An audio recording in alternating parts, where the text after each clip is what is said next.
Yung nagtatanong regarding kay Young Basic, eto na, kasagutin na kita mga pangga ko. Eto lang naman po kasi, ang everyday iniinom namin. Tuwing morning, pagkatapos mag-breakfast, ayan yan. In one bottle, guys, meron na siyang 30 tablet. Ganun yung appearance niya. Chewable siya, para siyang candy. Ano ba kasi ang inclusion content ng Young Basic na to? Vitamin C with vitamin E in one tablet. Chewable siya.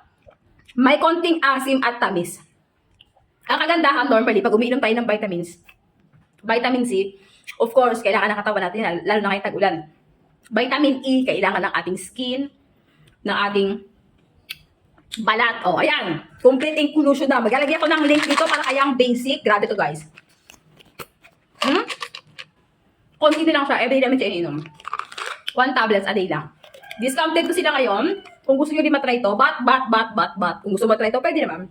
But, pag nagme-maintenance ka, nagpapa-breastfeed ka, galing kang opera or mga what, gusto mo mas maging safe pa rin, well actually safe naman itong ating gamot na to, pero kung gusto mo talaga, kailangan nyo pong magpa-check muna kay doktor, especially kung nagme-maintenance kayo, bago mo siya i-take ha.